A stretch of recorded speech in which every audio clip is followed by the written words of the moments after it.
Welcome, listener. Thank you for joining me tonight on the Boring Channel.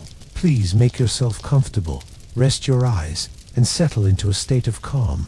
In this episode, we begin a long and gentle journey through the entire history of the Vikings, from their earliest roots in prehistory, through centuries of exploration, conflict, settlement, and culture, all the way to their eventual transformation into medieval Scandinavian kingdoms. There is no need to stay awake. Let history lull you into rest.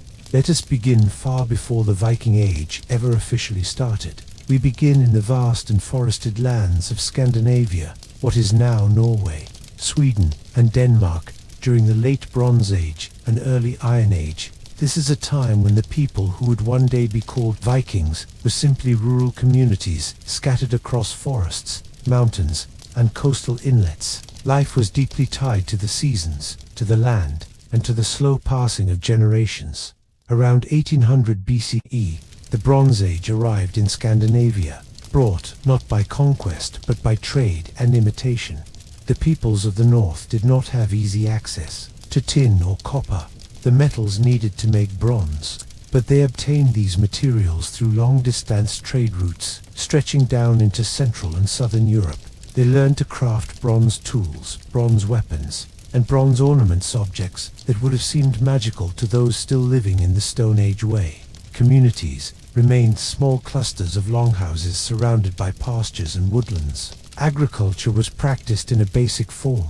Barley, oats, and wheat were cultivated in cleared patches of land. Cattle, sheep, goats, and pigs were raised in modest numbers. Hunting, fishing, and gathering continued to play a role in survival, especially in the rugged northern regions. Over time, burial practices became more elaborate. Barrows and stone ship settings began to appear, graves shaped like ships made from standing stones, marking the importance of seafaring and symbolic travel into the afterlife. Bronze figurines and sun symbols also suggest a deep reverence for cosmic cycles, the sun's path, and the rhythm of nature. By around 500 BCE, the Bronze Age gave way to the Iron Age. Iron tools, which were harder and more durable than bronze, gradually replaced their earlier counterparts. At first, iron was a rare and prized material. Blacksmiths were few, and the secrets of ironworking were closely guarded. Over time, the technology spread, and iron tools became more common. Ploughs, knives, arrowheads, and spear points. These enabled more efficient farming, better hunting, and eventually, more sophisticated weapons. And so, the people of Scandinavia slowly became more interconnected, more mobile, and more self-sufficient. They lived in clan-based societies, often led by powerful families or chieftains. They worshipped a pantheon of deities rooted in natural forces and heroic myth. These were not yet the familiar gods of later Viking mythology, like Odin or Thor, but rather early versions, spirits of earth and sky, ancestors and animals. The terrain-shaped society, fjords, mountains, and dense forests made large-scale unification difficult. Instead, the people of this region remained in small, often isolated groups, each with their own traditions, dialects, and customs. Yet even amid this isolation, there was always the sea. The sea connected these communities by boat, by raft, by dugout canoe. In time, this connection would become their strength. By the first centuries of the Common Era, Roman records begin to mention tribes in the north people with strange customs, fierce warriors, and seafaring skills. But to the Romans, these northerners were a mystery, living beyond the northern frontiers of knowledge. These early Scandinavian peoples continued to live in tribal groups, slowly developing the language and traditions that would one day form the Norse culture. And still, life remained hard and cold. Winters were long.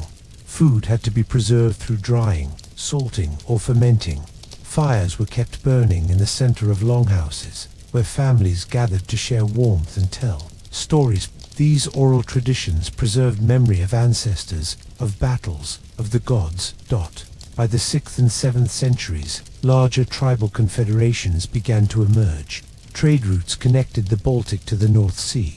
Luxury goods like glass beads, Roman coins, and foreign fabrics appeared in northern burials, hinting at contact with faraway lands. Small coastal settlements began to grow in size and importance. And then, around the year 793, something happened that would change the image of the North forever. A small island off the northeast coast of England, home to a peaceful monastery, was raided by sea-born warriors.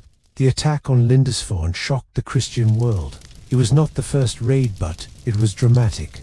The attackers came from the sea, killed monks, looted treasures, and vanished. It was as if a storm had passed through, leaving horror in its wake. These attackers would later be called Vikings. But the word Viking is complex. It does not describe an ethnicity, but rather an activity. To go Viking meant to go on an expedition, whether for trade, for raiding, or for settlement. The people who went on these expeditions were Norse, Scandinavian, seafarers. The Viking Age had begun, and yet, for those living in Scandinavia, life changed little at first. Farming still ruled daily life. Communities were still small. The people who raided faraway lands returned home with silver, slaves, and stories. These goods and tales circulated through the longhouses of the north, igniting ambition and envy. More young men would build ships. More would set out. In the coming centuries, Norse ships would travel farther than almost any before them, down rivers, across oceans, into history. But all of this was still to come. For now, the fire continues to crackle in the longhouse. The night air outside is cold. Inside, a child listens to an elder tell of a god with one eye who gave it for wisdom. A god who wanders the world in disguise. A raven cries in the distance, and far away, a storm gathers over the sea. The Viking world was not a single country, nor a united kingdom. Instead, it was a patchwork of small chiefdoms and rural communities, spread across what we now call Norway, Sweden, and Denmark.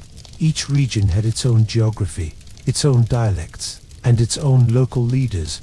Some lived deep in the forests of inland Sweden, others along the stormy coastlines of western Norway, and still others on the low, fertile plains of Jutland in Denmark. What united them was not politics, but culture, a shared way of life shaped by nature, hardship, and tradition. Let us begin by picturing a typical Norse farmstead. It is nestled in a valley, close to a fjord or river. The longhouse stands at the center, built of timber, turf, and stone. Its roof is steep, covered with thatch or sod. Smoke rises slowly from a hole at the top. Inside, it is warm, dim, and filled with the smell of wood smoke, wool, and earth. The longhouse is more than a dwelling. It is the heart of family life. Multiple generations may live here together: grandparents, parents, children, and sometimes servants or slaves. The long central hearth burns steadily, day and night. Meals are prepared over the fire. Stories are told, wool is spun, and tools are repaired. On cold winter nights, people sleep on raised wooden platforms lined with furs, close to the heat.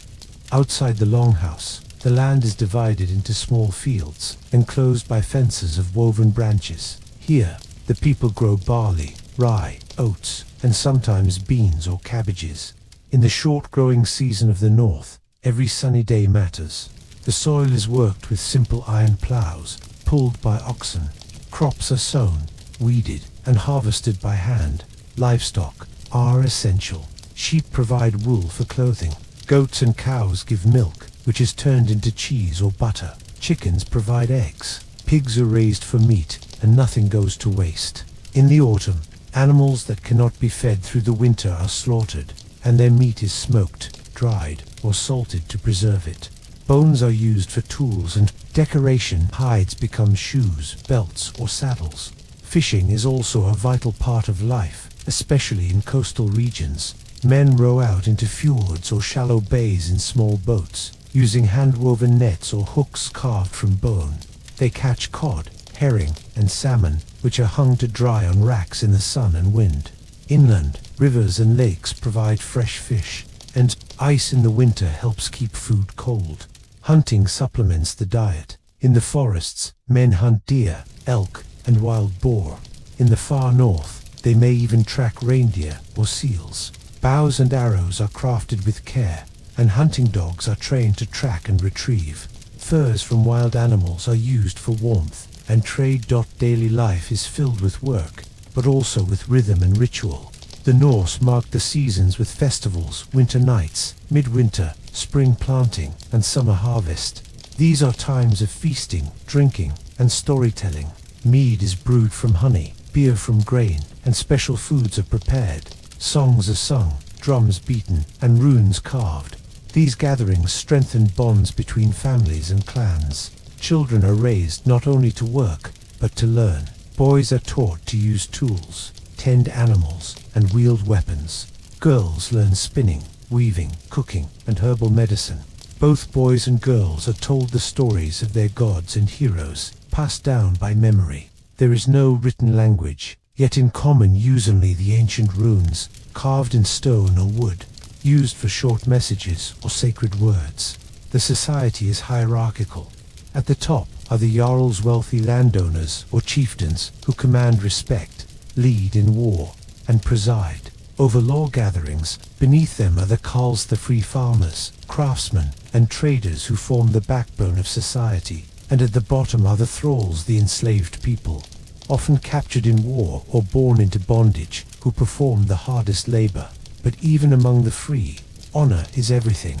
A man's word, his courage, and his reputation matter more than wealth alone. Disputes are settled in the Thingr local assembly, where free men gather to make laws, resolve conflicts, and hear cases. These gatherings are both political and social, and they are among the earliest forms of participatory governance in Europe. If a man is wronged, he may demand compensation, called wordgild. If no agreement is reached, feuds may follow long cycles of revenge and blood debt, sometimes lasting generations. Craftsmanship is prized. Norse people are skilled woodworkers, blacksmiths, weavers, and shipbuilders. They carve intricate designs into bone, antler, and wood intertwining beasts, dragons, and knotwork patterns. Jewelry is cast from silver or bronze, often in the shape of animals or mythological symbols. Clothing is made from wool and linen, dyed with natural pigments, and sewn by hand. Trade is growing. Along the coast, small harbors become centers of exchange. Goods arrive from far off, lands, glass beads from the Franks, silk from the east, silver coins from the Caliphate. In return, the Norse offer furs, amber, iron, and whalebone. The sea is not a barrier, is a highway. And always, there is the presence of the gods. The Norse believe in a living world, filled with spirits and forces beyond the human realm. There are gods who rule the sky, the sea, and the underworld. There are elves in the forests, giants beyond the mountains, and the dead who walk the night. Offerings are made to ensure good harvests, safe voyages, and protection from harm. Sometimes, sacrifices of animals, or even humans are given in sacred groves. Life in the Viking homelands is harsh, beautiful, and deeply rooted. The people are strong not because they seek conquest, but because survival demands it. Their culture is oral, their memory long, and their pride fierce. They do not yet see themselves as a single people, but they share the same songs, the same sagas, the same dreams of honor and adventure. And beyond the horizon, across the sea, are new lands rich green and unguarded. We begin with a simple truth. The Norsemen had always been seafarers. For centuries, they had built sturdy boats to cross fjords, trade along the coast, and fish the abundant waters of the North Sea and Baltic. But by the late 700s, something changed. The ships became longer, faster, more agile.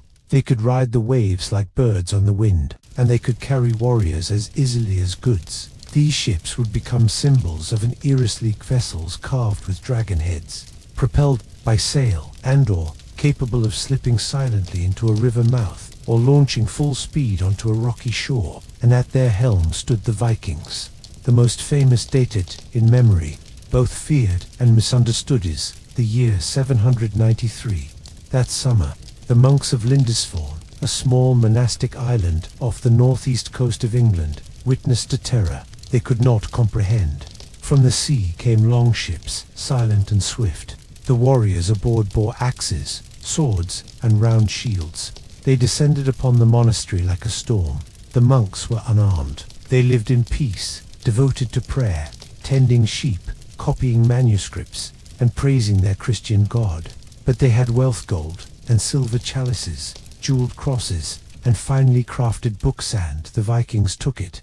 They looted the monasteries, slew some of the monks, captured others, and vanished as quickly as they had come. Word spread quickly through the Christian world. The Anglo-Saxon Chronicle wrote that heathen men came and miserably destroyed God's church on Lindisfarne, with plunder and slaughter. It was seen not only as an attack, but as a desecration. How could such violence reach so sacred a place? But to the Vikings, Lindisfarne was not sacred. It was undefended, isolated, wealthy. The raid was not mindless violence, it was a deliberate act of opportunity, and it was only the beginning. In the years that followed, more raids struck the coasts of England, Ireland, and the Frankish Empire. Monasteries, villages, and townsplaces with gold and little defense became prime targets. The Vikings would land at dawn, strike quickly, and retreat before any armed resistance could form. They became shadows on the sea, unpredictable and feared. It is important to understand the nature of these early raids. There were not yet invasions. There were no armies or long-term conquests. Instead, these were seasonal expeditions. Small bands of men, perhaps 20, perhaps 50, would sail from Norway or Denmark in spring or early summer, raid the coasts of foreign lands, and return home by autumn with treasure, captives, and stories. To the Norse people, raiding was not shameful. It was a way to gain wealth and honor. Success in a raid could elevate a man's status at home, earn him land, or help him pay his bride price. Young warriors sought to prove themselves, to test their courage and skill, and to build a reputation that might echo through the sagas. Back in the homelands, songs were sung of bold strikes and great fortune. A silver brooch, a finely woven cloak, or a golden arm ring might show that a man had sailed west and returned successful. Captured monks or villagers might be kept as thralls, or sold in growing slave markets along the Baltic. The world was opening up, and the Norse were learning how vulnerable it was. One of the key reasons for Viking success in these early raids was their mastery of the sea. Longships could sail in shallow water, allowing them to navigate rivers and strike deep inland. Their speed meant they could outrun pursuit, and their crews, though small, were tightly organized, experienced, and accustomed to hardship. While many of the early raids struck England, other shores soon followed. In Ireland, monasteries like Iona and Clonmacnoise were attacked. In France, the coasts of Normandy and Brittany were raided. The River Seine saw Viking ships appear as if from nowhere. Even as far south as Iberia, Viking longships were spotted. The response from local rulers was often too slow or too weak. Coastal defenses were rare, armies were slow to gather, and the political fragmentation of Europe's small kingdoms, feuding lords, distant emperors, made a unified defense nearly impossible. And so, the Vikings kept coming. But even in this early phase, not all voyages were violent. Some Norse traders followed in the wake of raiders, offering goods, furs, and crafts. Markets began to emerge both in Scandinavia and abroad where Norse and foreign merchants could meet. These exchanges helped spread Norse culture, language, and influence far beyond their homeland. Still, it was the raids that left the deepest impression. To Christian monks and chroniclers, the Vikings were agents of chaos, pagan demons, wild men of the north. They were said to worship strange gods, to feast like beasts, and to laugh at suffering. The fear they inspired gave rise to prayers, like from the fury of the Northmen, "O Lord, deliver us." But the truth was more complex. The Vikings were not demons. They were farmers, blacksmiths, and fishermen. They were sons and brothers. They were shaped by a world of ice and shadow, where survival depended on boldness. The raids were brutal, yes, but they were also rational, calculated, and devastatingly effective. As the 9th century dawned, the raids grew larger. Some warriors stayed over winter. Camps were built. Fortified bases were established. A transformation was beginning. The Viking Age was entering a new phase, not just of raids, but of settlement, and even empire. By the middle of the 9th century, the Viking raids had become a familiar and terrifying rhythm across the British Isles. Every spring, longships appeared on the horizon. Monasteries were plundered, villages burned, and gold carried away across the sea. But then, something changed. The Vikings came not just to raid, they came to stay. This shift is marked most dramatically by the arrival of what English sources called the Great Heathen Army, a force unlike any of the Anglo-Saxon kingdoms had faced before. It was not a band of 50 men. It was not a fleeting raid. It was a coordinated, sustained campaign of conquest, and it began in the year 865. The exact size of this army is debated. Medieval chroniclers were prone to exaggeration, but most modern historians agree it likely numbered in the thousands, perhaps between 2,000 and 4,000 warriors. Though the number may have grown over time, they were well equipped, hardened by decades of raiding, and led by legendary figures. Ivar, the Boneless, Halfdan Ragnarsson, and other names that echo from the sagas. These leaders, according to later tradition, were sons of the mythical Ragnar, Lothbrok. Whether Ragnar himself truly existed, as described in the legends, is uncertain.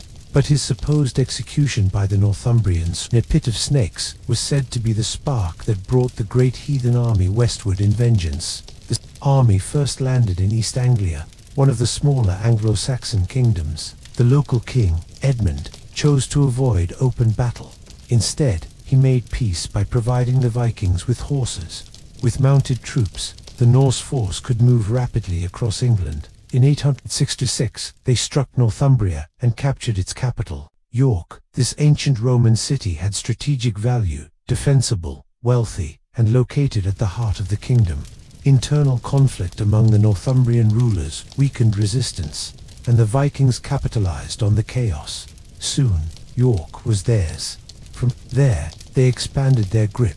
The kingdom of Mercia to the south was threatened. East Anglia eventually resisted, and in 869, King Edmund was captured and killed, martyred, as the Christian chroniclers would later write. Refusing to renounce his faith even under torture, he would be remembered as Saint Edmund, and his shrine would become a place of pilgrimage. By 871, the great heathen army faced a new and determined opponent, Alfred of Wessex. The kingdom of Wessex, in the southwest, had so far held out. Alfred, young and yet untested, would eventually become Alfred the Great, but in these early years, he struggled to hold back the tide. The Vikings were not simply looters now. They brought settlers, established winter camps, and began to take land. They founded what would later be known as the Danelaw, a vast region of England under Norse control, with its own customs, laws, and leaders. The Danelaw covered much of the east and north of England. Cities like York, known to the Vikings as Jrvk, became major Norse settlements. Norse language, place names, and farming practices spread. Even centuries later, English dialects in these regions would bear traces of Old Norse. What set the great heathen army apart was its organization. These were not disorganized raiders. They operated with strategic intent, choosing targets, holding territory, and responding to resistance. They adapted to local politics, forming alliances or exploiting rivalries. In some cases, they negotiated treaties, took tribute, and installed puppet rulers. Still, the conflict was brutal. Battles left entire towns in ruin. Religious sites were destroyed. Local populations faced displacement, forced tribute, or worse. Yet, over time, many Norsemen intermarried with locals, adopted aspects of Christianity, and began to settle permanently. This was the beginning of a slow transformation. Viking identity itself was changing. Some warriors remained mobile, sailing between Ireland, Francia, and England. Others put down roots and raised families in the new lands. The line between conqueror and colonist began to blur, even as Alfred pushed back against the Norse, most notably at the Battle of Edington in 878. The Viking presence in England was now a fact of life. The peace treaty that followed, known as the Treaty of Wedmore, divided the land. Wessex would remain Anglo-Saxon. The Danelaw would be Norse. That the great heathen army had done what no other raiders had achieved. It had carved out a permanent place in foreign soil. And though the army eventually fragmented, with leaders heading to Ireland, Northumbria, and the continent, its legacy endured. A new chapter of Viking history had begun, one not only of conquest, but of settlement, culture, and coexistence. And Beyond the shores of England, other horizons awaited. To the west lay the Emerald Isle of Ireland, to the south the rivers of Francia, and to the east the promise of yet undiscovered trade routes waiting in the fog. While the great heathen army was carving a path through Anglo-Saxon England, the Norse had already turned their attention westward. Across the narrow sea, the island of Ireland offered new opportunities, rich monastic settlements, fertile lands, and rivers that allowed for deep inland exploration. The first recorded Viking raid on Irish shores took place in 795. Monasteries like Lambay Island and Iona were among the earliest targets. These sites were not only religious centers, but repositories of gold, manuscripts, and fine craftsmanship. The raids were swift and devastating. For decades, they followed a familiar patterned hit-and-run attacks from the sea, occurring during the summer, with the raiders returning home in the autumn. But just as in England, the nature of Viking activity in Ireland began to evolve.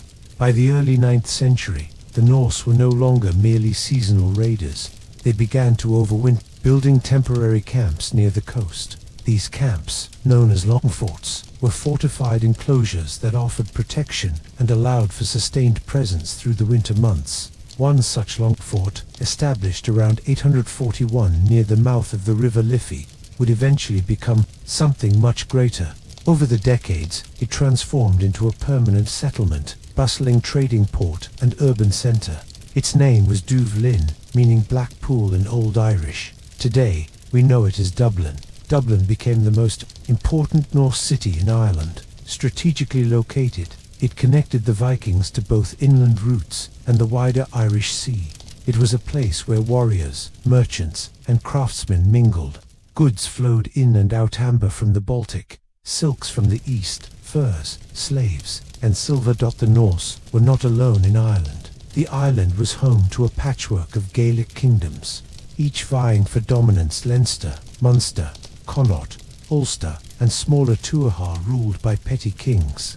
The Vikings played these rivalries to their advantage, forming alliances with some, waging war against others. Sometimes they hired themselves out as mercenaries, fighting in Irish civil conflicts in exchange for land or loot. Throughout the 9th and 10th centuries, the Norse presence in Ireland expanded. They founded other settlements: Waterford, Wexford, Limerick, and Cork. These became important Norse trading hubs and were among the first true urban centres in Irish history. The impact of Viking settlement on the Irish landscape was profound. Still, resistance from the Gaelic Irish was persistent. High kings such as Mael Secnail, Mac Mael Ruinade, and Brian Boru fought fiercely to repel Norse incursions and assert Irish sovereignty. The conflicts were complex, with shifting alliances. Some Irish kings even married into Norse families, creating bonds that blurred the lines between invader and native. The Vikings brought with them not just swords and ships, but also systems of trade, urban planning, and coinage. Archaeological finds in Dublin reveal sophisticated craftsmanship: glass beads, bone combs, metalwork, and weights for silver. The layout of the early city, with its streets and earthworks, speaks to a deepening permanence. As generations passed, many Norse settlers became Norse Gaels, adopting aspects of Irish language, dress, and custom. They converted to Christianity, built churches, and buried their dead with a mixture of pagan and Christian rites. A unique cultural fusion took root along the coasts and in the towns, but the peace was never guaranteed. The Battle of Tara in 980 marked a major Irish victory against the Norse of Dublin. Later, in 1014, the famed Battle of Clontarf saw High King Brian Boru defeat a Norse-led force. Though Brian was killed in the fighting, the battle symbolized a turning point. It ended the major military threat posed by the Norse in Ireland, though their towns remained and continued to thrive. Despite these setbacks, Viking Dublin remained a significant centre well into the 11th century. Its trade connections extended across Europe, linking Ireland to the wider Norse world. From Iceland to the Iberian Peninsula, from the Mediterranean to the Volga, merchants from Dublin moved goods and wealth. Ireland, once a land of isolated monastic communities, had become more connected, urbanized, and cosmopolitan. And at the Heart of this transformation stood the Norse traders and settlers, warriors and craftsmen, strangers who had become part of the Irish story. The tale of Viking Ireland is not one of simple conquest or resistance. It is a tale of integration, cultural exchange, and the slow weaving together of two worlds, Norse and Gaelic, into something new. And while the Irish Sea remained a corridor for trade and travel, the Vikings were already eyeing more distant shores. To the north, across colder and rougher waters, lay wild and volcanic islands, the next frontier. As the 9th century progressed, the Norse seafarers continued to explore the edges of the known world. Their longships had already traced the coastlines of Britain and Ireland, but the call of the open sea remained strong. With a combination of necessity and curiosity, they began to venture further into the North Atlantic, toward isolated islands that few had seen and fewer still had dared to settle. The Faroe Islands lay roughly midway between Norway and Iceland, windswept and rugged. These islands offered meadows for grazing and inlets for fishing, but they were far from hospitable. Yet to the Norse, they provided a kind of solitude, space to build new lives beyond the reach of kings and feuds. The first settlers arrived in the early 9th century, possibly preceded by Irish monks or anchorites, seeking solitude long before the Vikings came. On these steep green islands, the Norse raised sheep, fished the cold waters, and built turf-roof farmsteads tucked into the hillsides. The Faroes never became a major center of Norse power, but they were a stepping stone geographically and symbolically towards something greater. Beyond the Faroes lay Iceland, a much larger and more forbidding landmass. Steam rose from its volcanic springs, glaciers loomed in the distance, and the interior was wild and untamed. But along the coasts, the Norse found arable valleys, rivers filled with fish, and pasture land for their livestock. The settlement of Iceland is among the best documented episodes of Viking expansion. Much of what we know comes from the Landnámabók, or Book of Settlements, a medieval Icelandic manuscript that records the names and origins of the settlers, where they built their homes, and how they divided the land. The first Norseman traditionally credited with discovering Iceland was Nadad, who was blown off course while sailing to the Faroes. He called the land Snæland, or Snowland. Later came Garhar Svafason, who circumnavigated the island and spent a winter there. He named it Gar Arshelmore, Gargar's Island. But the man most famously associated with the deliberate settlement of Iceland is Ingolfur Arnason. Around the year Basi Sith, Ingolfur sailed from Norway and landed in a bay on the island's southwest coast. According to tradition, he threw his high-seat pillars overboard and vowed to settle wherever they came ashore. They drifted to what is now Reykjavik, the capital of modern Iceland. There, Ingolfur and his household built the first permanent Norse homestead. Ingolfur was not alone for long. Political unrest in Norway, particularly the rise of King Harald Fairhairs, spurred many chieftains and free farmers to leave. Iceland offered not only land, but independence. It became a refuge for those unwilling to submit to centralized royal authority. The migration lasted several decades. By the end of the 9th century and into the early 10th, thousands of Norse settlers arrived in waves. They brought their families, slaves, animals, and customs. They also brought the Wingdi assembly, where disputes could be settled and laws could be made. At 930. These regional gatherings culminated in the founding of the Alþingi, the National Assembly held at Lingvella. It remains one of the oldest parliaments in the world. Iceland was unique among Norse territories. There were no native inhabitants to displace, no indigenous kingdoms to fight. The land was empty, raw, and full of promise, but it also demanded resilience. Winters were harsh, volcanic eruptions unpredictable, and soil erosion quickly became a problem as settlers cleared trees and grazed animals.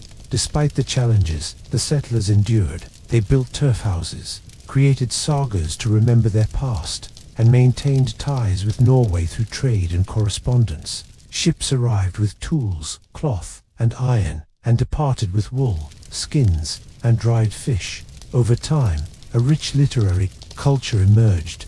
Though this would flourish in later centuries, the foundations were laid early. Oral traditions, genealogies, and laws were memorized and recited, often at gatherings. Poets, known as skalds, composed verses that preserved memory and celebrated deeds. The isolation of Iceland allowed Norse culture to evolve on its own terms. Here, far from the courts of kings and the wars of Europe, a unique society grew rooted in communal decision-making, kinship networks, and a deep connection to the land. But the Norse imagination did not end at Iceland's shores. Even farther west, another land had been glimpsed, green and mysterious, often cloaked in fog. To reach it, one had to brave yet another stretch of open ocean. The next chapter in this slow migration would lead them to Greenland and, eventually, to the shores of North America. Far to the west of Iceland, across a vast and unpredictable stretch of the North Atlantic, lay a land that would capture the imagination of Norse settlers for generations. Greenland. It was a place both desolate and beautiful, its coasts carved by ice and wind, its interior shielded by glaciers. Yet it would become, for a time, the westernmost outpost of Norse civilization. The story of Greenland's colonization begins with a man named Eric the Red, born in Norway. Eric was the son of Thorvald Asfeldsson, a man exiled for murder. When Eric was still young, his family sailed westward to Iceland, itself a haven for those seeking a fresh start. But fate would repeat itself. Eric, too, found himself at odds with his neighbors. After being involved in a series of violent disputes, including manslaughter, he was declared an outlaw by Icelandic law. Outlawry in Norse society was no small matter.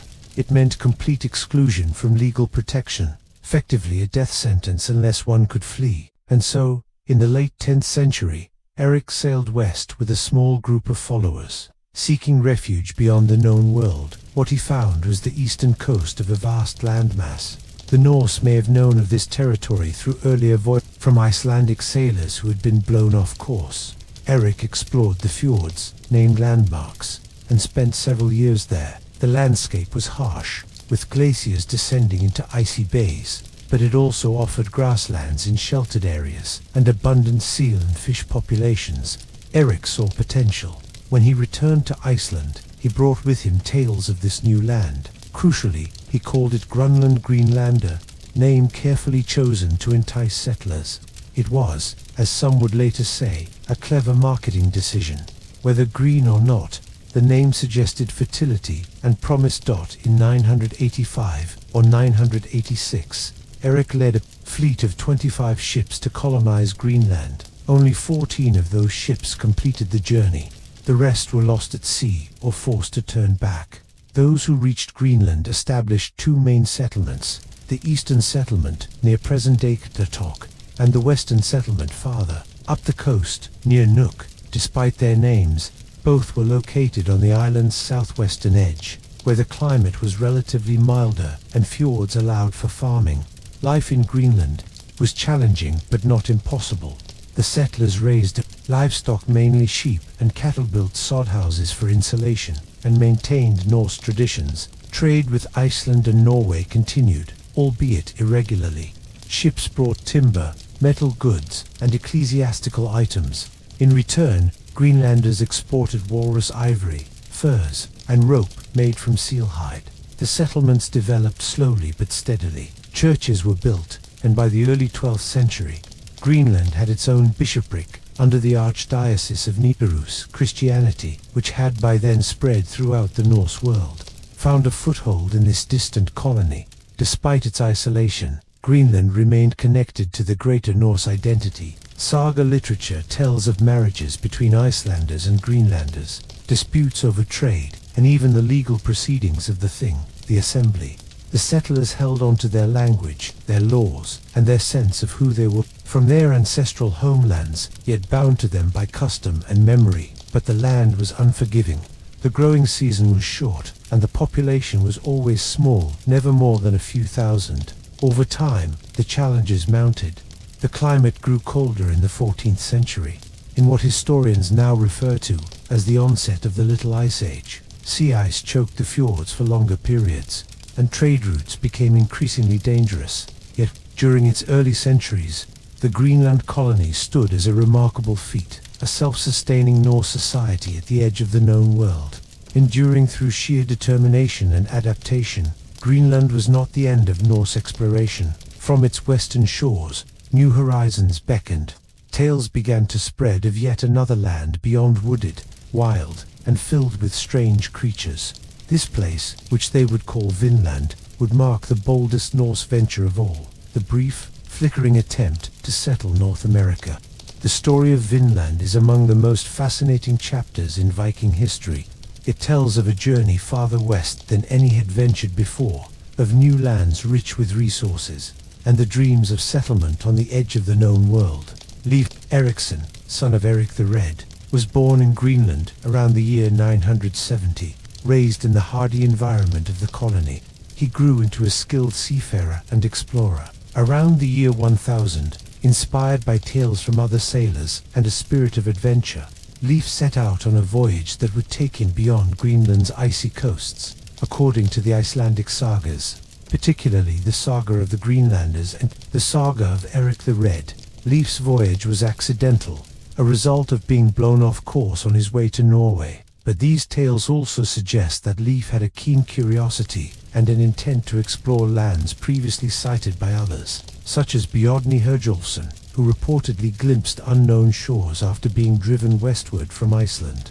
Leif's journey took him first to an island he called Helgeland, land of flat stones, believed to be modern-day Baffin Island. From there, he sailed south to Markland Forest Land, likely Labrador, where dense woods covered the land. Finally, he reached Vinland, the most southern and hospitable land of the three. Vinland was described as a place abundant with wild grapes, fertile soil, and plentiful fish, an environment quite unlike the cold, harsh landscapes of Greenland or Iceland. The sagas tell of meadows rich with pastures and forests full of timber, resources much coveted by the Norse. Leif and his crew established a small camp, a temporary settlement to explore and gather resources. The exact location of Vinland remains debated by scholars, but the archaeological site at Lonso Meadows in Newfoundland, Canada, provides the first confirmed evidence of a Norse presence in North America. This site, discovered in the 1960s, revealed remains of turf buildings, ironworking, and artifacts unmistakably Norse. It showed that Vikings had crossed the Atlantic centuries before Columbus, living briefly in this new land. The reasons for the Norse not permanently settling Vinland are many. The distance from established colonies made supply difficult. The local indigenous peoples, referred to in the sagas as Skrælings, sometimes clashed with the Norse settlers. The Norse way of life, based on farming and herding, was harder to sustain so far from home. Yet the voyage to Vinland marked a high point of Viking exploration and ambition. It was a testament to their seafaring skill, their courage, and their desire to push beyond the edges of their world. Leif Erikson's journey became legend in Norse culture, and more recently, a symbol of early European contact with the Americas. His name is remembered with respect and wonder, a pioneer who sailed west into the unknown. The saga of Vinland ended not with permanent settlement, but with stories passed down through generations, tales of green fields beyond the ice, and a fleeting glimpse of a world that would one day change everything. As the 11th century unfolded, the age of Viking expansion began to wane. The bold voyages that had once carried Norsemen to the farthest corners of Europe and beyond grew fewer, and the fierce raids of earlier generations gave way to new patterns of settlement, diplomacy, and transformation. One of the key reasons for this shift was the changing political landscape of Europe. Many regions that had once been targets for Viking raids, such as England, Ireland, and parts of the Frankish kingdoms, began to strengthen their defenses and organize more effectively. Castles and fortified towns were constructed. Local armies became more disciplined, and kings began to assert greater control over their territories. This meant that the opportunities for quick raids and easy plunder, so prized by Viking warriors, became scarcer and more dangerous. Coastal communities built watchtowers and alarm systems to warn of approaching ships. Naval technology in some areas improved, allowing defenders to confront Viking fleets with better tactics. Moreover, many Vikings themselves had started to settle in the lands they once raided. Over time, Norse settlers assimilated into local cultures, adopting Christianity, local languages, and customs. This gradual integration often brought peace, but also changed the very nature of Viking identity. The Christianization of the Norse peoples was particularly influential, beginning in the late 10th century and continuing through the 11th. Missionaries and kings promoted the new faith. This spiritual transformation brought new values, laws, and social norms that discouraged the raiding lifestyle. Kings such as Olaf Tryggvason and Olaf Haraldsson in Norway played pivotal roles in spreading Christianity among their people. The establishment of churches and bishoprics helped tie the Norse into wider European religious networks, changing alliances and opening new diplomatic channels. At the same time, internal changes were reshaping Viking society. The traditional thing assemblies, where free men gathered to make laws and resolve disputes, gradually gave way to more centralized monarchies. Power consolidated in the hands of kings and nobles, reducing the independence of local chieftains. Economically, the Viking world was evolving. Trade routes expanded and grew more complex. Norse merchants connected Scandinavia with markets as far as Byzantium and the Islamic caliphates. Luxury goods such as silk, spices, and silver flowed into northern Europe, bringing wealth but also altering social priorities. This new wealth sometimes reduced the incentive for violent raiding. Instead, Vikings increasingly engaged in commerce, settlement, and governance. Cities such as Dublin, York, and Novgorod became important centers of trade and culture, often founded or heavily influenced by Norse settlers. Despite these changes, Viking culture did not disappear overnight. The fierce independence, seafaring skill, and unique traditions endured for centuries. But the era of large-scale raiding and rapid territorial expansion was drawing to a close. Meanwhile, challenges loomed on the horizon. Climate changes, including the onset of the Little Ice Age, affected agriculture and navigation. Conflicts with emerging powers, shifting alliances, and economic competition would shape the fate of Norse descendants. In Greenland, for example, the Norse settlements struggled to survive in a cooling climate, isolated from help and facing declining resources. The end of the Viking Age marked not only a cultural transformation, but also the gradual disappearance of some of the furthest outposts of Norse expansion. This period was one of adaptation, time when the Vikings transitioned from raiders to rulers, from explorers to settlers. Their legacy, however, would echo through history in the languages, place names, and genetic lines that persist in Northern Europe and beyond. As we reflect on this era, it becomes clear that the Viking story is not just one of conquest and adventure, but also of change, resilience, and the enduring human quest to find new horizons. As the Viking Age drew to a close, the very fabric of Norse society was undergoing profound transformation. The fierce warriors and raiders of old were becoming more settled peoples, weaving their traditions into the broader tapestry of medieval Europe. Central to this transition was the evolving structure of Viking society. The traditional Norse community had long been organized around the Thingr local assembly, where free men gathered to discuss laws, settle disputes, and make decisions for the common good. These gatherings were vital to maintaining social order, and they reflected a culture that valued debate, consensus, and shared responsibility. But as kingdoms grew stronger and centralized power increased, the influence of the Thing assemblies diminished. Monarchs and nobles asserted greater authority, creating legal codes and systems of governance that often replaced or superseded local customs. This shift marked the gradual development of medieval statehood in Scandinavia. Alongside political changes, religious transformation was equally significant.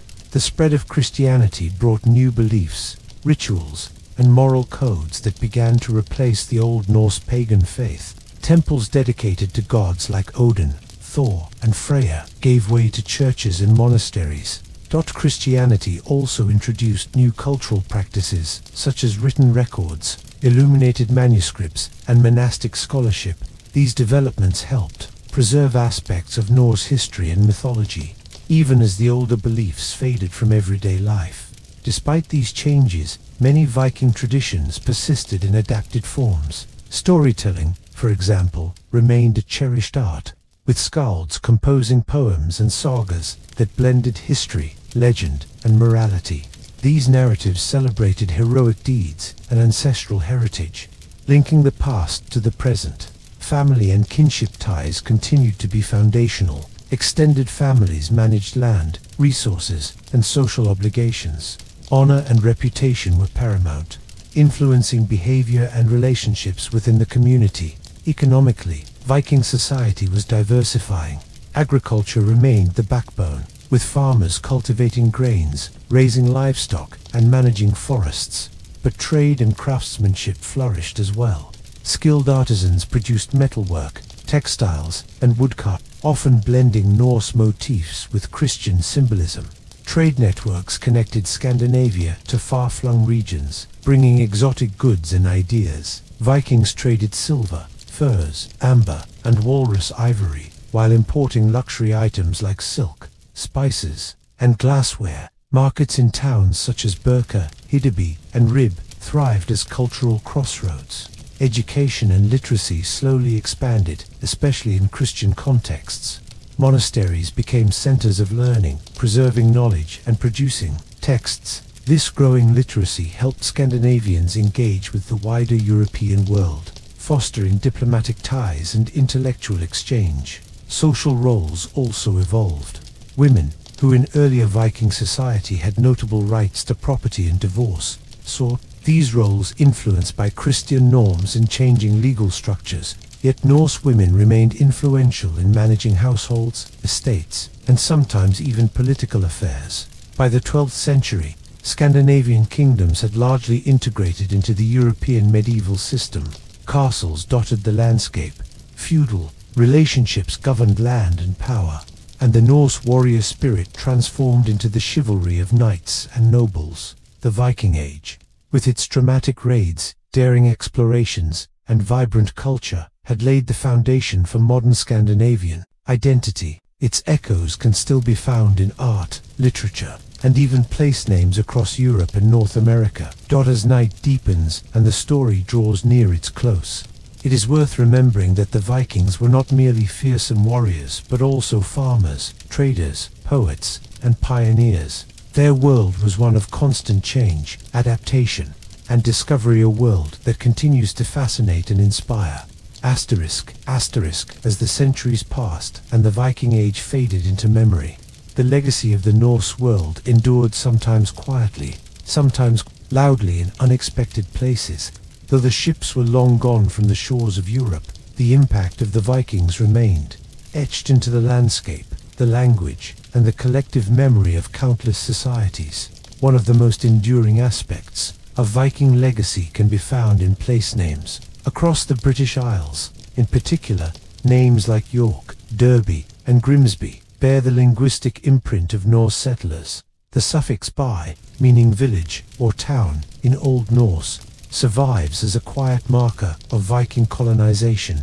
In Normandy, the land once granted to the Viking leader Rollo and his descendants became a stronghold of medieval power. The Normans, as they came to be known, would themselves leave a major legacy by conquering England in 1066. Thus, Viking descendants reshaped the history of Britain and beyond, not through raids but through rulership. The genetic legacy of the Vikings is another quiet echo.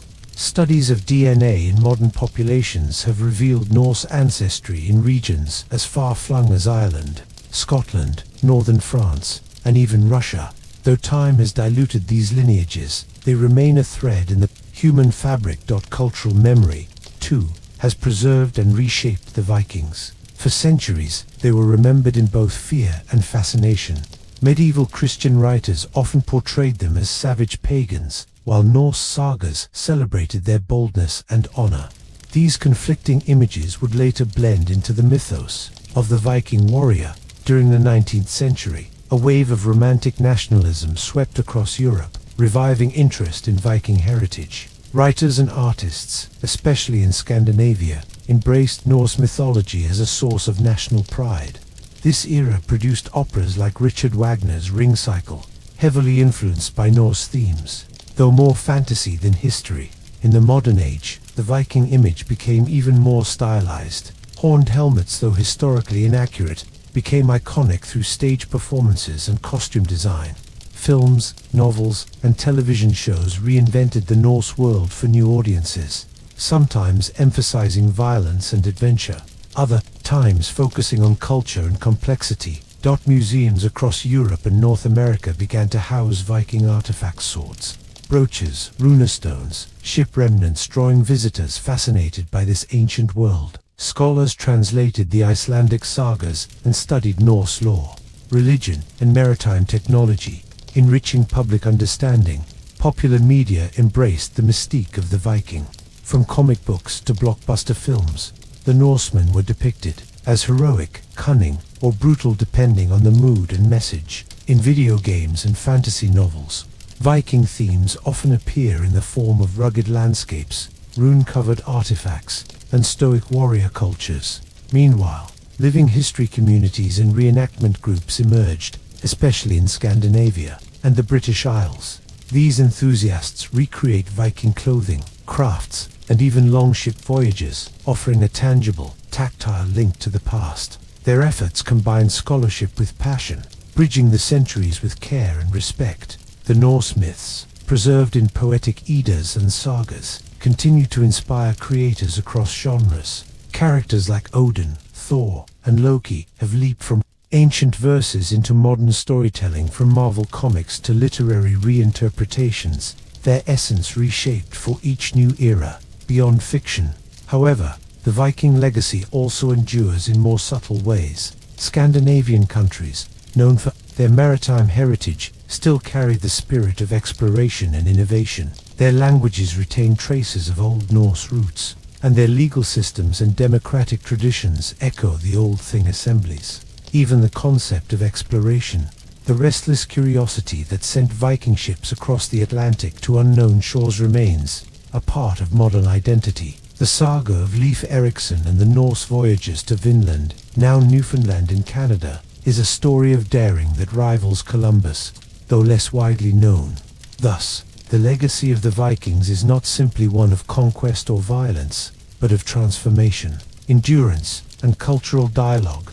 It is found in stone and song, in myth and memory, in the silent drift of ancestry and the loud call of imagination. Their era may have ended, but their presence endures, woven into the story of the world, and into the peaceful rhythm of this night's reflection. In the quiet halls of Norse mythology, the voices of gods, giants, and spirits echo like the rustle of leaves in the forests of Scandinavia. The mythology of the Vikings was a vast and intricate tapestry, woven with stories of creation, conflict, destiny, and rebirth. These tales were not simply entertainment. They were a way of understanding the world, of explaining its harshness and its beauty, its seasons and its end. At the center of it all stood Yggdrasil, the great world tree, immense ash tree. Its branches stretched over the heavens, and its roots reached deep into the unknown. It connected the 9 worlds, the different realms of gods, humans, and mystical beings.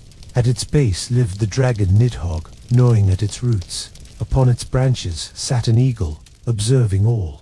A squirrel named Ratatoska ran up and down the trunk, carrying messages and insults between the eagle above and the dragon below. In the realm of Asgard, the gods known as the Aesir ruled. Chief among them was Odin, the Alfter, one-eyed and wise. Odin had sacrificed his eye in exchange for knowledge at the well of Mimir. He hung himself upon Yggdrasil for 9 nights and 9 days to learn the secrets of the runes. He was a god of war, yes, but more deeply, he was a god of wisdom, poetry, and fate. Odin's son, Thor, the god of thunder, was beloved among common folk. Strong and straightforward, he wielded the mighty hammer Mjolnir, a symbol of protection and strength. He rode across the skies in a chariot, pulled by 2 goats, cracking thunder as he fought the giants who threatened order. Then there was Loki, the trickster, neither fully god nor entirely malevolent. Loki was a shapeshifter and a provocateur. He helped the gods as often as he hindered them. His cleverness brought both fortune and ruin, and in the end, it would be his betrayal that led to the gods' downfall. Freyja, goddess of love, fertility, and battle, traveled in a chariot pulled by cats. She wept golden tears for her missing husband, and took half of the slain warriors to her hall. Folkvanga, while the other half went to Odin's Valhalla. Her twin brother Freya was a god of peace and prosperity, and his blessings were called upon for good harvests and fertility. The realms of the 9 worlds included Midgard, the world of humans, protected from chaos by the great serpent Jarmungandr, who encircled it. There was Jotunheim, the land of giants, chaotic and wild. Alfheim was home to the light elves, while Svartalfheim was the realm of the dwarves, master craftsmen and smiths. Helheim, ruled by the goddess Hel, received those who died of illness or old age. These myths did not promise eternal bliss or perfect justice. They were stories of struggle, of fate, and of impermanence. The Vikings knew the world would end one day. This was Ragnarok, the twilight of the gods. It was not merely an apocalypse, but a cycle, a necessary death before a new birth. At Ragnarok, the skies would darken. The wolf Fenrir, long bound by the gods, would break free. Jarmungandr, the world serpent, would rise from the sea. Loki would lead the forces of chaos in a final battle. Odin would fall to Fenrir. Thor would slay the serpent, only to take 9 steps before succumbing to its venom. The world would be consumed in flame. And then, silence, but not forever.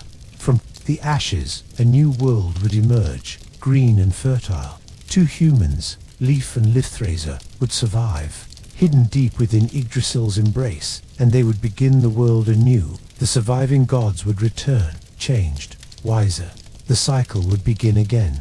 These stories were told not as strict doctrine, but as deep poetry. They explained the harsh winters, the fleeting summers, the unpredictability of the sea, the certainty of death, and the hope of renewal. They taught courage in the face of fate, and honor in life and death. The myths were preserved in oral tradition, and later in the poetic Edda and the prose Edda texts written in Iceland after the Christianization of the region.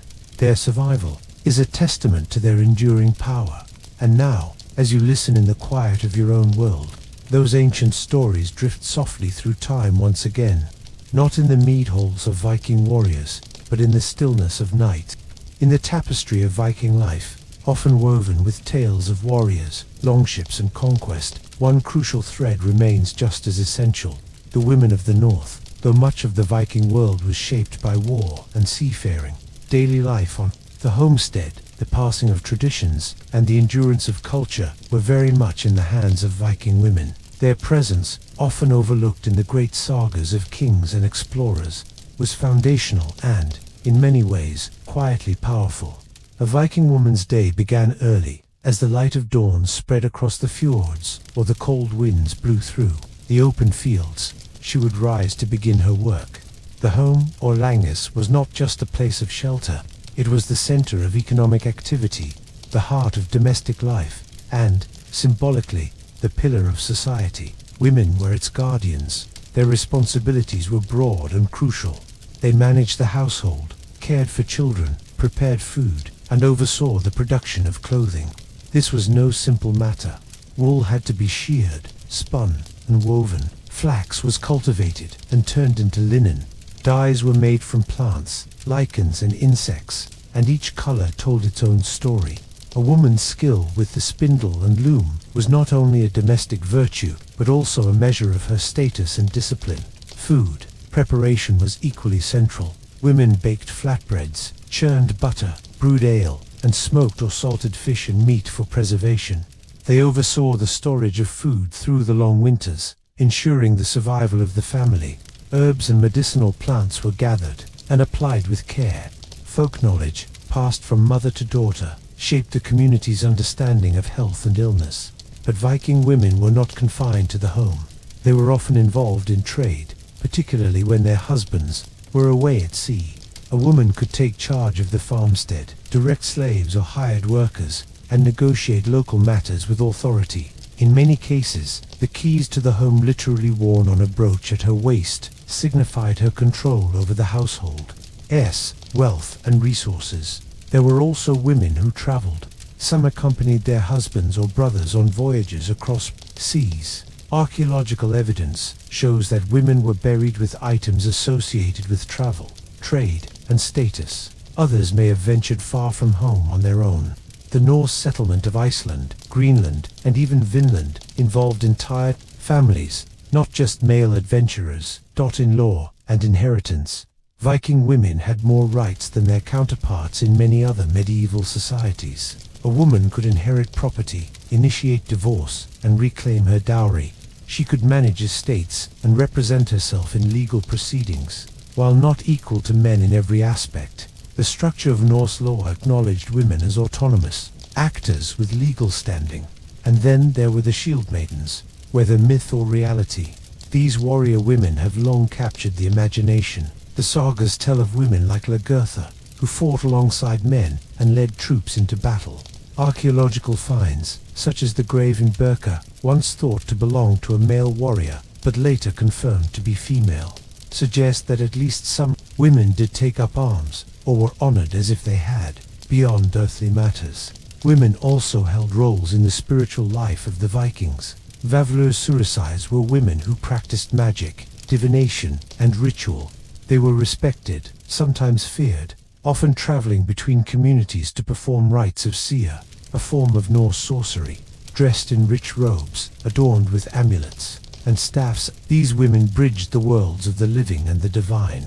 The goddess Freya herself was considered the greatest practitioner of seer, further connecting women to the mystical and the sacred. Stories of witches, healers, and wise women fill Norse folklore, standing as echoes of an older spiritual tradition. In the domestic, the legal, the mystical, and even the martial, Viking women played a vital and complex role. Their lives were shaped by seasons, by labor, by loss and resilience. Though their voices are softer in the sagas, they were no less important in the forging of Viking identity.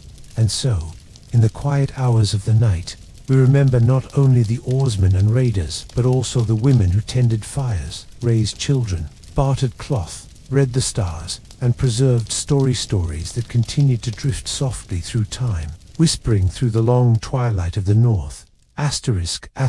Beyond their raiding and trading, the Vikings were remarkable settlers, driven not only by the thirst for wealth but by a deeper need for land, opportunity, and independence.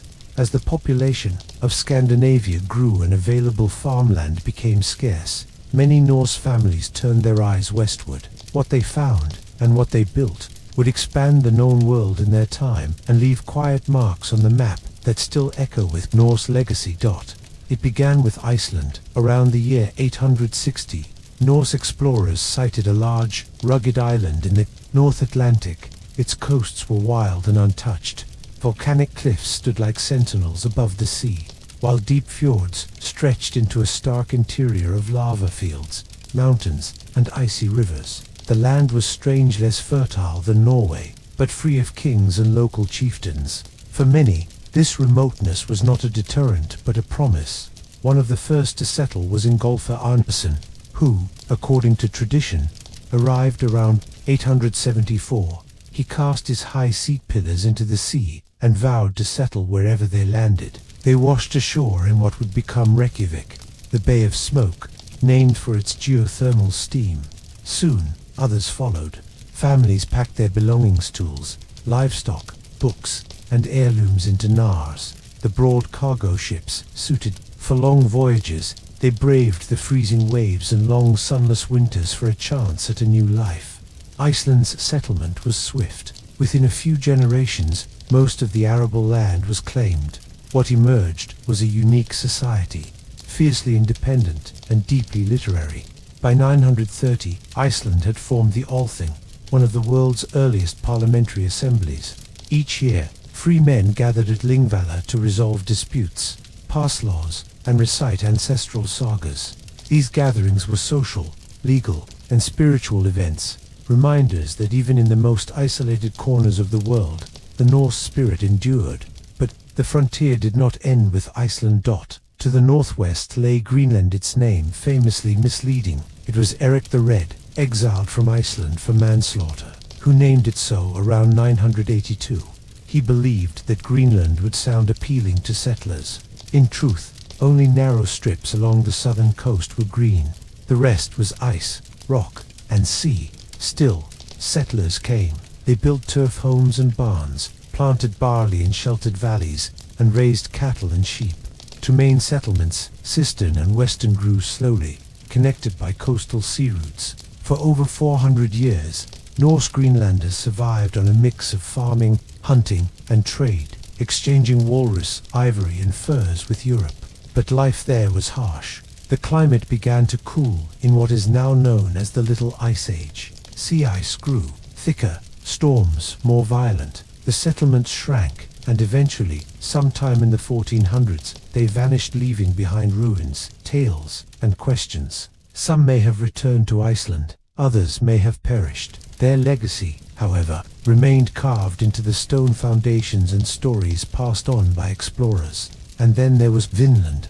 According to the saga of the Greenlanders and the saga of Eric the Red, it was Leif Erikson, son of Eric the Red, who first set foot on the shores of North America. Around the year 1000, he had heard of a land to the west, spoken of by a merchant blown off course. Setting sail, Leif and his crew eventually reached a place where the land was fertile. The climate milder and wild grapes grew in abundance. They called it Vinland, the land of wine. They built temporary shelters, explored the coastline, and hunted game.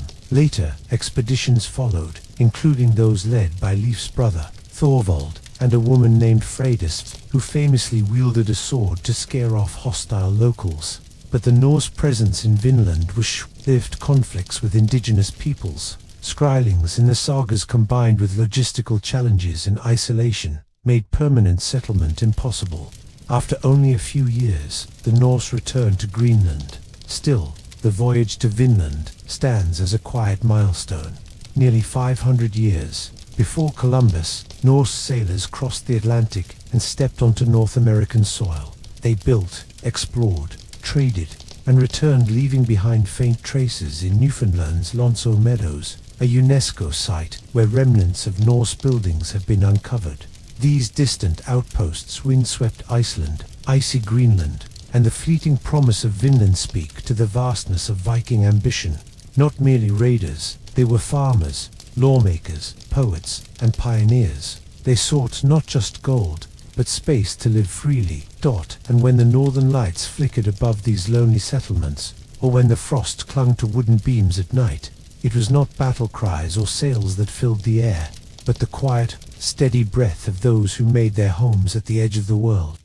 While Viking raids and voyages have captivated many, it is their mythology, intricate, mystical, and deeply human, that continues to whisper through the ages. Before Christianity reached the north, the Norse people lived in a world animated by gods, spirits, omens, and fate.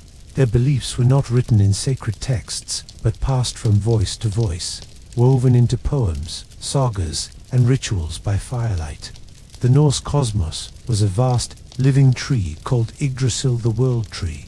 Its branches stretched into the heavens, while its roots plunged into mysterious realms. All existence was tied to Yggdrasil, from the realm of gods to the land of humans, and even the dark places of death and giants. The gods lived in Asgard, a celestial stronghold connected to Earth Midgard by the Bifrost, a shimmering rainbow bridge. These gods, known as the Gear, were not perfect or immortal in the way later religions might imagine.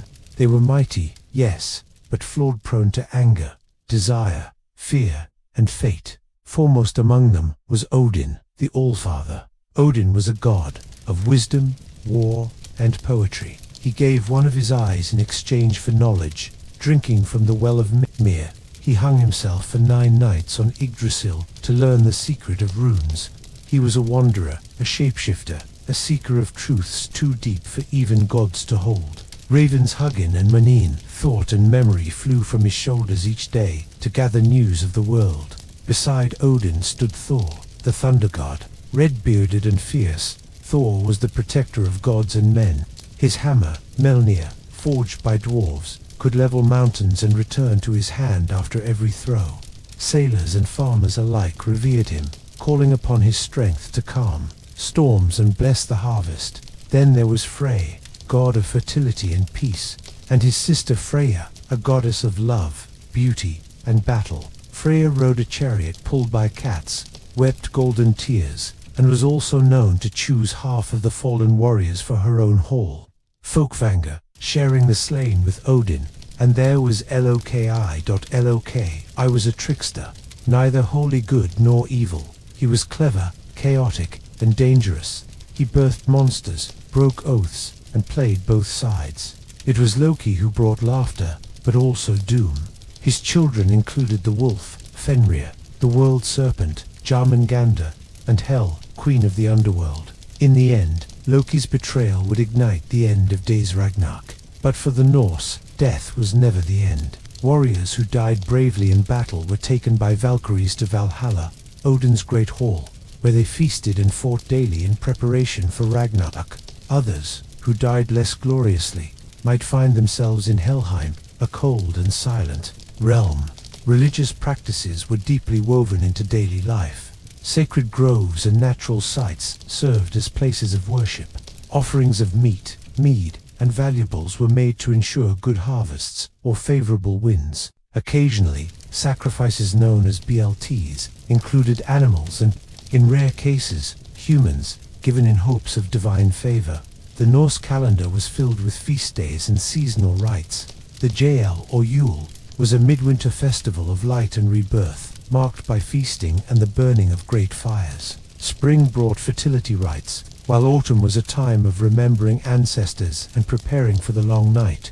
Runes, simple characters etched into wood, bone, or stone, held both practical and mystical significance. Used for writing, they were also believed to carry magical properties. A carved charm might protect a traveler, bless a newborn, or curse an enemy. The runes were gifts of Odin, glimpses into fate. Importantly, Norse religion was not about salvation or sin. It was about strength, honor, and balance with the natural and supernatural world. Life was hard, but not without joy. Death was inevitable, but not meaningless. Even the gods themselves would die one day. Ragnarok was not feared, it was accepted. According to prophecy, the signs would begin with a bitter winter Fimbulveter lasting 3 years. Then, the world would shatter. Fenrir would break free, the seas would rise, and gods and monsters would clash in a final fiery battle. Odin would fall to Fenrir. Thor would slay the serpent Jormungandr, but die from its poison. The sun and moon would be devoured, and fire would consume the world. But even then, a glimmer of hope remained. From the ashes, a new world would rise. The surviving gods would return. A new sun would shine. 2 humans, Elef and Lifthrasir, would emerge from a hidden forest to repopulate the earth. In this way, the Norse cycle was not of despair, but of renewal. Their myths were vast, strange, and beautiful, like the fjords that carved their homeland. Through them, the Vikings understood their place in the world, not above it, not apart from it, but within its mold, fierce and bound by fate. Asterisk, in many ancient societies, women were cloaked in silence, rarely mentioned, their lives confined to shadows. But in the Viking world, though not wholly equal, women occupied a space of unexpected visibility, influence, and strength. They were not merely mothers or wives. They were landowners, travelers, storytellers, priestesses, and on rare occasion, even warriors. To understand Viking women is to look beyond the myths of sword-wielding shield maidens and into the hearth, the hall, and the burial mound. In these quiet places, their power was profound. A Viking girl's life began in a world that was both demanding and practical. Childhood was brief. From an early age, girls were taught the skills of the household: weaving, cooking, preserving food, caring for livestock, and managing stores. But they were also taught how to read the weather, prepare remedies from herbs, and understand the rhythms of the land. Marriage often came early, not as a matter of romance, but of alliance and prosperity.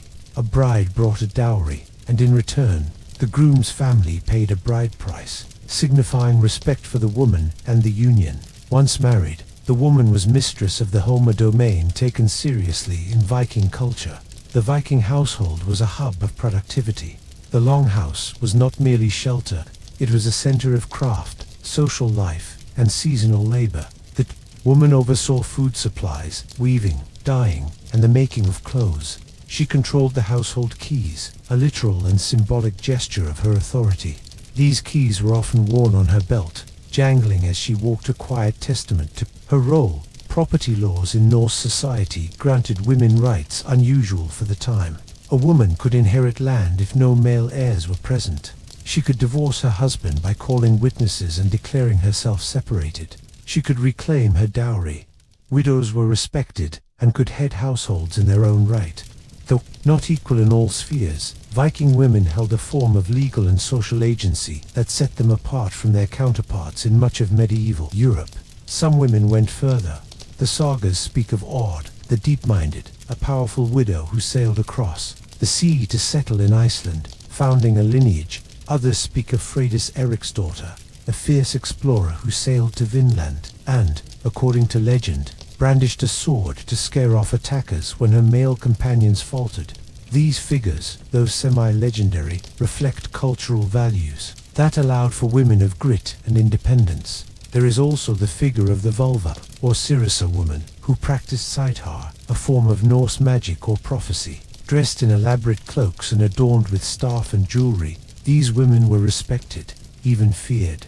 Their words were sought during times of uncertainty, their presence both sacred and strange. Burial practices tell us much about the status of women. In some graves, women were buried with combs, beads, brooches, and keys. Others included more elaborate items, imported goods, weapons, even wagons.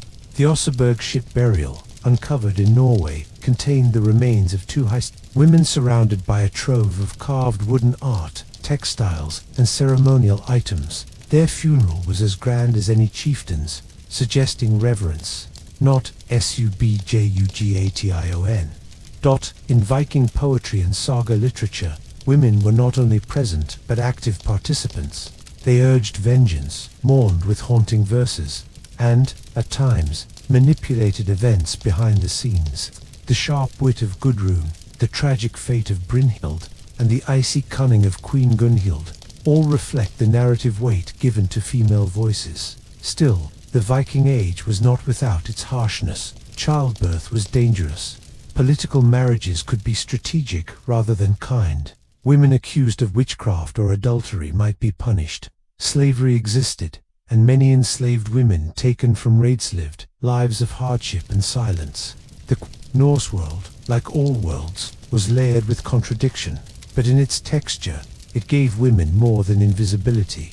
It gave them tools, laws, and space to shape their own paths. Whether tending to looms or crossing oceans, Viking women carved their own runes into the saga of the North. Their legacy endures quietly in the jewelry found in graves, in the myths they helped pass down, in the threads of history that still remember their strength.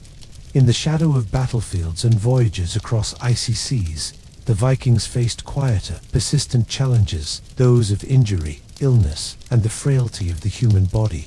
While known for their strength and endurance, Viking communities, like all others, were vulnerable to the many afflictions of life in a world without modern science. And yet, they were not without recourse. Healing in the Viking Age was an intricate blend of natural remedies, inherited wisdom, spiritual practices, and emerging knowledge passed down through families and communities. The responsibility for healing fell largely upon women. And wise women, respected figures within their settlements, served as herbalists, midwives, and caretakers. Their knowledge was empirical, grounded in the observation of symptoms and the careful application of nature's resources. Herbs and plants were the Vikings' primary tools. Meadowsweet was used for pain relief, yarrow for stopping bleeding, and juniper berries for cleansing wounds. Garlic served as both food and medicine, and nettle, prickly yet valuable plant, was brewed into teas to treat joint pain. The bark of the willow tree, rich in salicin, was sometimes applied to relieve fevers. Long before the invention of aspirin, these remedies were often prepared as poultices, teas, or infusions. Honey, with its antibacterial properties, was a favored ingredient for dressing wounds. Warm broths made from bone and marrow were given to the weak or ill, replenishing strength with nourishment. Yet the Vikings did not rely solely on physical treatments. Illness was often seen as more than a physical disturbance. It could be a spiritual imbalance or a curse. In such cases, healing involved chants, incantations, and rituals. Runes might be carved onto wood or bone and worn as amulets to protect the wearer or drive out sickness. One known healing spell recorded in later Norse tradition, called Elkin Gargled, was recited aloud, invoking protection from gods like Odin or Freya. While the exact origins of such spells are lost in time, their use reflects a worldview in which the divine and the natural were intertwined. Surgery, though limited, did exist. Viking skeletal remains show evidence of trepanation, removing a portion of the skull, likely to relieve pressure or treat head injuries. The reasons are still debated, but the fact that some individuals survived suggests a degree of medical skill. Basic procedures such as lancing abscesses, setting broken bones, and stitching wounds were practiced. Though with great risk and pain, dental health too played a role. Viking skulls reveal worn and sometimes grooved teeth, the result of both their diet and possibly the use of teeth as tools. Dental decay was not uncommon, and while there were no dentists as we know them, herbal rinses and chewing sticks were used to maintain some level of oral care. Mental illness, though poorly understood, was not entirely ignored. Individuals displaying unusual behavior might be considered touched by the gods or cursed. In sagas, those who suffered fits or visions were sometimes feared, sometimes revered, depending on context. The line between illness and prophecy was thin. Childbirth was among the most dangerous moments in Viking life. Midwives played a crucial role in assisting labor, offering both practical support and magical protection. Charms were recited, and symbolic items placed nearby to ward off evil spirits or bad luck. Despite their efforts, many women and infants did not survive, a somber reminder of the fragility of life, even among the hardy Norse. Ultimately, Viking medicine was shaped by experience. Without microscopes or modern diagnostics, they relied on what they could observe, taste, and feel. They studied nature closely, not with textbooks, but with generational memory and trial. While much of it would not meet scientific scrutiny today, some practices like herbal antiseptics or fermented foods remain surprisingly effective. In their remedies, prayers and potions, the Vikings showed a deep, if imperfect, understanding of their world. They did not conquer disease, but they did not surrender to it either. They fought illness as they did all things in community, with ritual, and with a stubborn will to survive. And so, while Viking ships may fill our imaginations, behind the sails stood healers, whispering spells, tending wounds, and keeping the flicker of life alight through winters long and cold.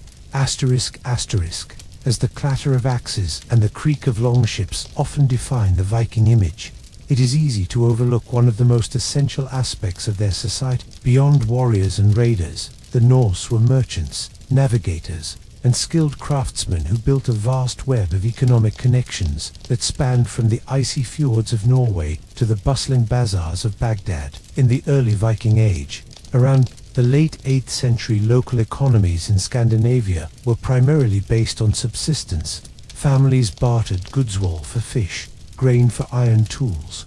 Villages had craftsmen who made textiles, leather goods, and wooden utensils. While coinage existed in other parts of Europe, it was rare in the north. Value was measured in weight, especially of silver and the quality of goods, but the very geography of Scandinavia encouraged outward movement.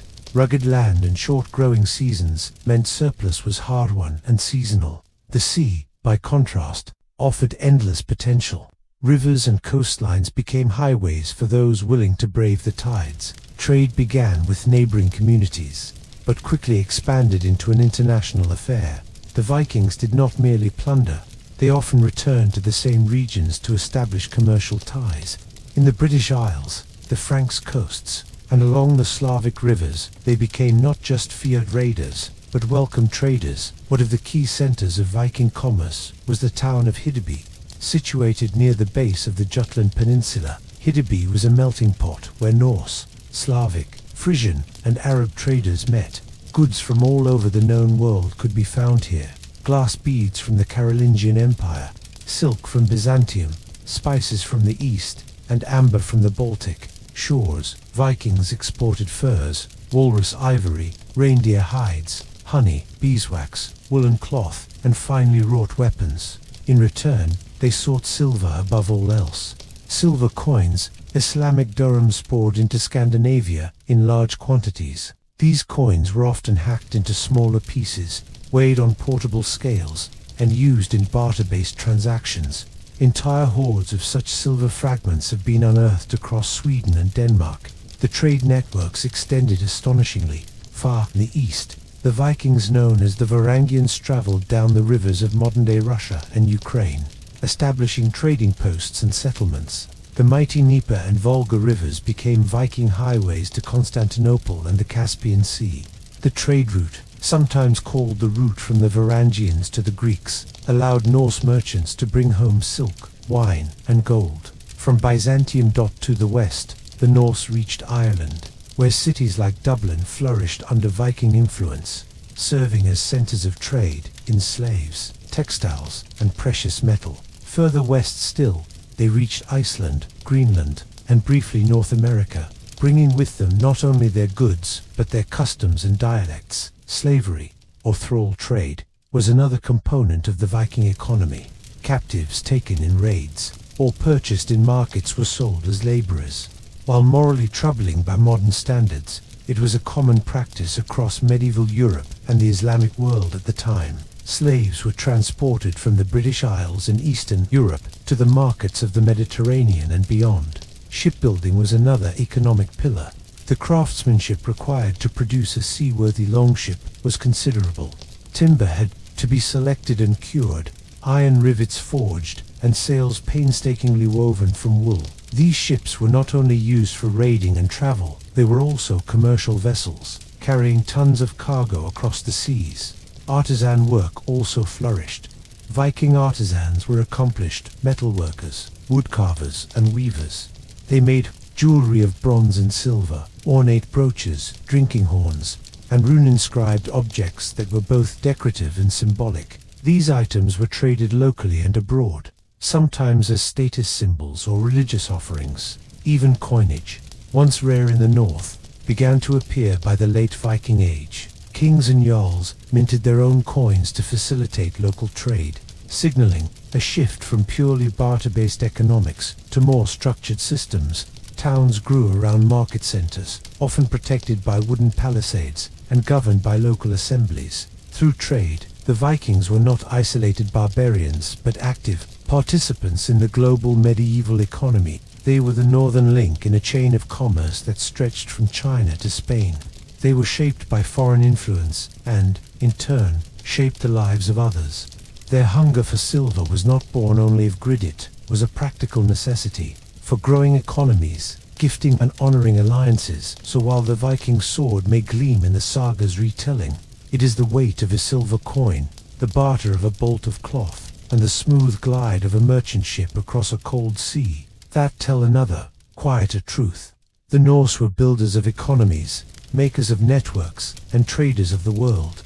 In the world of the Vikings, the boundaries between myth and reality were not as firmly drawn as in modern minds. Their understanding of the world was shaped by stories passed down through generations, filled with gods, giants, spirits, and omens. To truly grasp the Viking world, one must look not just at their swords or ships, but at the cosmology that guided their lives.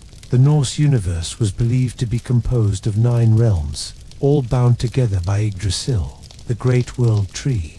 At the center of existence was Midgard, the world of humans, encircled by a vast ocean and protected from chaos by the serpent Jormungandr, who lay coiled beneath the waves. Above Midgard was Asgard, the realm of the gods, by Odin, the Allfather, who sacrificed one of his eyes to gain wisdom. He was the god of knowledge, war, and poetry, a complex figure who valued sacrifice and insight. Odin's great hall, Valhalla, was where warriors who died in battle were said to be taken by the Valkyries to prepare for the final battle of Ragnarok. Thor, the thunder god, was perhaps the most beloved deity among common people. With his hammer Mjolnir, he protected mankind from the giants. His strength, temper, and simplicity made him a symbol of loyalty and protection. Farmers and warriors alike wore amulets in the shape of his hammer for luck and safety. Other gods played Crucial roles: Freya, goddess of love, fertility, and war; Loki, the trickster, who sowed both chaos and necessity; Frigg, Odin's wife, and Ceres; and Tyr, god of law and heroic sacrifice. Beneath the roots of Yggdrasil lay Nibelheim, the realm of cold and mist, and Hell, the world of the dead, not necessarily a place of torment, but a shadowy, still realm for those who died ordinary deaths. The Norse believed that fate, or word, was woven by the Norns, three mysterious beings who spun the threads of destiny. Even the gods could not escape their fate. This gave Norse myth a somber, fatalistic tone. Unlike the eternally triumphant gods of other mythologies, the Norse gods were mortal in a way. They knew that Ragnarok, the end of the world, was inevitable. In Ragnarok, the gods would meet their doom. Thor would kill the world serpent, but die from its venom. Odin would be devoured by the great wolf Fenrir. The world would be consumed in fire and water, but eventually a new world would rise, green and renewed. Some gods would survive. Life would begin again. These stories weren't merely for entertainment. They were a lens through which the Vikings saw storms, death, and the unexplainable. A thunderstorm wasn't just weather, it was Thor riding his chariot across the sky. A raven wasn't just a bird, it was a messenger of Odin. A successful voyage, a good harvest, a narrow escape from death. These were moments touched by divine forces. Runes were used, not just for communication but for magic. They were carved into weapons, gravestones, and tools, believed to carry protective or prophetic power. Norse poetry, Attic and Skaldic verse, was both a record of these myths and a sacred act, evoking divine memory. Viking mythology emphasized honor, courage, and the acceptance of fate. A good death, a meaningful life, and remembrance by kin were more important than safety or comfort. This worldview shaped not only the Viking warrior, but the Viking farmer, merchant, and skald. Over time, as Christianity spread through Scandinavia, many of these myths faded or were reinterpreted, but echoes remained in place names, in sagas, and in quiet beliefs passed through families. Even today, the names of Norse gods live on. In the days of the week: Thursday for Thor, Wednesday for Odin, Woden's Day, Friday for Freya or Frigg. The Viking Age ended, but their stories did not. Their myths were not merely tales of gods, but reflections of how they saw the sea, the sky, the forest, and the end of all things. And so, dear listener, you have traveled across centuries, from the cold shores of Scandinavia to the warm halls of Valhalla, through voyages, battles, farms, markets, and myths. Rest now, for the journey is complete. And if you found peace in this quiet exploration of the Norse past, consider following the Boring channel for more stories to fall asleep to. Sleep well.